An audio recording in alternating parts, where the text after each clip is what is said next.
Free masons का शुमार अब आम यहूदियों से मुख्तलिफ ज़ायनिस्ट यहूदियों में होता है।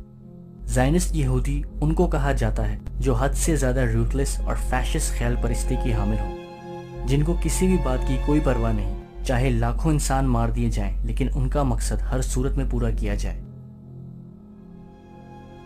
फ्री मेसन्स इतने मजबूत और ताकतवर हो गए कि मुल्क के बादशाह और हुक्मरान तक एक मुलाजिम की हैसियत से फ्री मेसनरी के नुमाइंदे थे, जो सारे हुकूमती फैसले फ्री मेसन्स की दी गई हिदायत के मुताबिक दिया करते थे। दूसरी जगह दुनिया की नज़रों से दूर फ्री मेसन्स अपने आबा व अजदाद के 1000 साल पुराने मजहबी यकीन और अपने काले अमलात और रस्म व रिवाज की पाबंदी कायम रखते थे, और यही शैतानी अमलात फ्री मेसन्स की मेंबरशिप के मुख्तलिफ लेवल्स की बुनियाद बन गए, जिनको डिग्रीज का नाम दिया गया।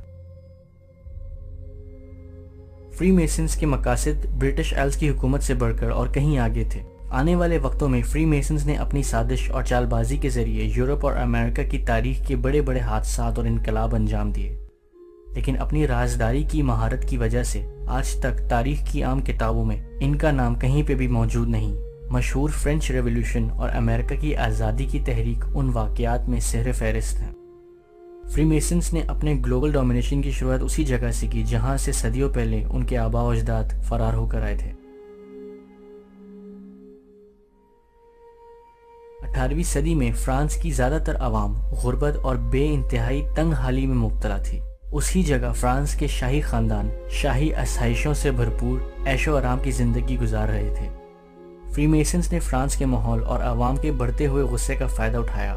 उस ज़माने के अखबारात जैसे मीडिया और बाकी इंफॉर्मेशन सिस्टम्स पे पूरी तरह से कंट्रोल कर आवाम के नुक्ते नज़र को अपने इंटरेस्ट के मुताबिक बदल दिया। उनके मुल्क के सियासतदानों को फाइनेंशियल और हर किस्म का सपोर्ट देकर अपनी आइडियोलॉजी का रिप्रेजेंटेटिव बना लिया। मुल्क में फ्री मेसोनिक लॉजेस खोलकर उसमें बड़े जनरलों और ओहदेदारों को दावत दी और उनको अपनी ज़ायनिस्ट सोच का हामी बना लिया। अब जब सियासतदान और दूसरे अहम ओहदेदार इनकी मुट्ठी में थे और पूरी आवाम इनके हक में खड़ी थी, फ्री मेसन्स अपना पहला वार करने के लिए तैयार थे।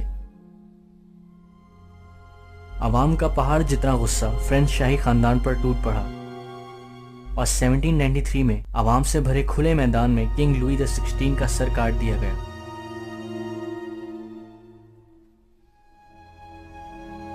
जिसके बाद फ्री मेसन्स को लगने लगा कि अब ब्रिटेन के बाद फ्रांस पे भी उनकी हुकूमत हो गई। लेकिन एक फ्रेंच आर्मी के नेपोलियन बोनापार्ट नामी नौजवान ने फ्री मेसन्स के मंसूबे से कुछ बहुत अलग किया। उसने फ्री मेसन्स की आइडियोलॉजी पे अमल करने के बजाय अपने आप को फ्रांस का नया एम्परर डिक्लेयर कर दिया। नेपोलियन एक अरसे तक फ्री मेसन्स के लिए एक बड़ा मसला रहा, लेकिन फ्री मेसन्स की ताकत ने एक दिन नेपोलियन को भी अपने रास्ते से हटा दिया। 1815 में डच और फ्रेंच आर्मी ने बेल्जियम में नेपोलियन की आर्मी को शिकस्त देने के बाद नेपोलियन को गिरफ्तार कर लिया और फ्रांस पे भी अब फ्री मेसन्स का इख्तियार कायम हो गया।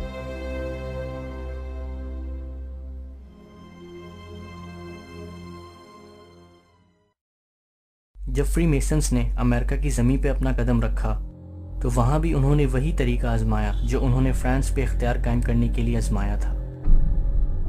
4 जुलाई 1776 में अमेरिका ने अपने आप को एक आज़ाद मुल्क डिक्लेयर किया और अमेरिका का पहला प्रेसिडेंट जॉर्ज वाशिंगटन को बनाया गया, जो खुद एक फ्री मेसन थे। अमेरिका दुनिया की पहली फ्री मेसन स्टेट बन गई और दुनिया के एक बड़े हिस्से पे फ्री मेसन्स का खुफिया इख्तियार कादिर हो गया। अवाम की सियासी और मजहबी सोच को काबू करके बदलने की सलाहियत फ्री मेसन्स की कामयाबी का सबसे बड़ा हथियार रही है, जिसमें उनके काले और शैतानी अमलात का भी बहुत बड़ा हाथ है।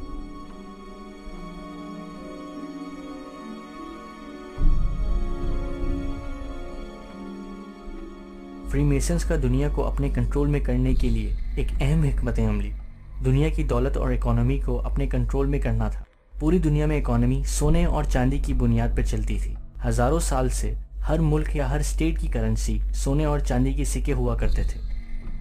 फ्री मेसन्स ने इसको अपने बस में करने के लिए बैंकिंग का निज़ाम दुनिया में इंट्रोड्यूस करवाया, जिसके साथ सूद और रिबा यूरोप में आम हो गया। इंटरेस्ट बेस्ड लोन्स के बाद उन्होंने पेपर करेंसी को इंट्रोड्यूस करवाया, जिसमें सोने के सिक्के बैंक में रखवा कर उसकी जगह कागज़ का नोट छाप कर दे दिया जाता था। यूरोप के लोगों को पेपर करेंसी एक सहूलत के तौर पर नजर आई लोग सोना बैंक में रखवा कर उसकी जगह नोट ले लिया करते थे और फिर उन्हीं नोटों से एक दूसरे से तिजारत कर लिया करते थे।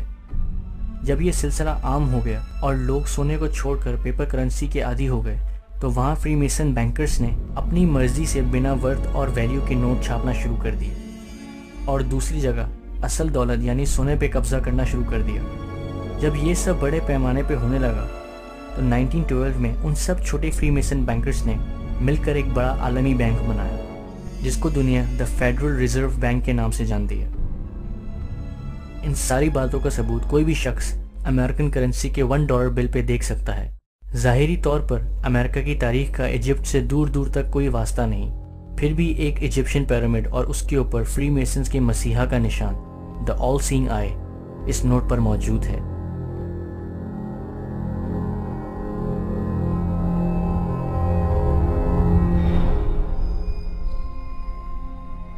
The blessed Prophet sallallahu ta'ala alayhi wasallam declared, every prophet warned his people about the Antichrist, about Dajjal, the false Messiah. And the Prophet Noah warned his people. But I say to you something that none have said before me. The Antichrist sees with one eye, his left eye. He's blind in the right eye. It looks like a bulging grape. But your Lord is not one-eyed. दुनिया के एक बड़े हिस्से पे Freemasons का खुफिया इख्तियार हो गया। अब ये अपने असल और बड़े मकासद की तरफ कदम उठाने के लिए पूरी तरह से तैयार थे। वो मकासद जिनको फ्रीमेसन्स ने द न्यू वर्ल्ड ऑर्डर का नाम दिया है।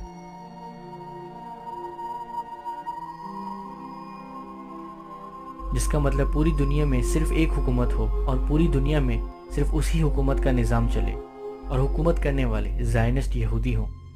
फ्रीमेसन अपने इस निज़ाम का सबसे बड़ा मुकाबिल और दुश्मन इस्लामी हुकूमती निज़ाम को मानते थे। मुसलमान और इनका इस्लामी खिलाफत का निज़ाम फ्रीमेसन्स के लिए हमेशा से सबसे बड़ा ख़तरा और सबसे बड़ी रुकावट बनकर रहे हैं। फ्रीमेसन्स इस निज़ाम की मजबूती और कारगरी से खूब वाकिफ़ थे। 20वीं सदी के आगाज़ में यही निज़ाम उनके और जेरूसलम के बीच में बहुत बड़ी रुकावट बनकर ऑटोमन एम्पायर की शक्ल में खड़ा था। लेकिन उस ज़माने में ऑटोमन एम्पायर भी उन्हीं कमज़ोरियों का सामना कर रहा था जिन कमज़ोरियों का सामना उनसे तकरीबन 100 साल पहले मुग़ल एम्पायर कर रहा था। हुक्मरानों की इस्लाम की तरफ लापरवाही और ऐशो आराम की ज़िंदगी का शौक़ और दूसरी जगह एम्पायर के अलग अलग हिस्सों में बगावतें और झूठे इनकलाब और भटकी हुई कौम का बढ़ता गुस्सा, वो सब चीज़ें जिसका फ्रीमेसन्स पूरी तरह से फ़ायदा उठा सकते थे। ये वो हालात थे जिनको बेहतरीन तरीके से इस्तेमाल करने का तजुर्बा फ्रीमेसन्स को फ्रांस और अमेरिका पे कब्जा जमाते हुए हासिल हुआ था। What is the Khilafah? The Khilafah is state and government in Islam. What is Islam? The definition of Islam is submission to Allah. What is submission to Allah? Submission to Allah is submission to Allah as Al-Malik. In some translations in English you find Malik as king. No. We don't want that translation tonight. We're dealing with political terminology here tonight. And so Al-Malik is the sovereign. Now that's a word you'll understand. Sovereign. Lahul Mulk, sovereignty belongs to him. To submit to Allah is to submit to Allah as Al-Akbar. Al-Akbar is the one who has supreme authority. And so the Khilafah is a state and government which submits to Allah's authority as supreme. Islam is to submit to Allah as Al-Hakam. Al-Hakam is the lawgiver, who not only gives the law, but his law is the supreme law. And when he makes something haram, it must be enforced as haram. And when he makes something halal, it must be enforced as halal. For a Muslim to submit to anyone else and recognize his authority as supreme is to say goodbye to Allahu Akbar.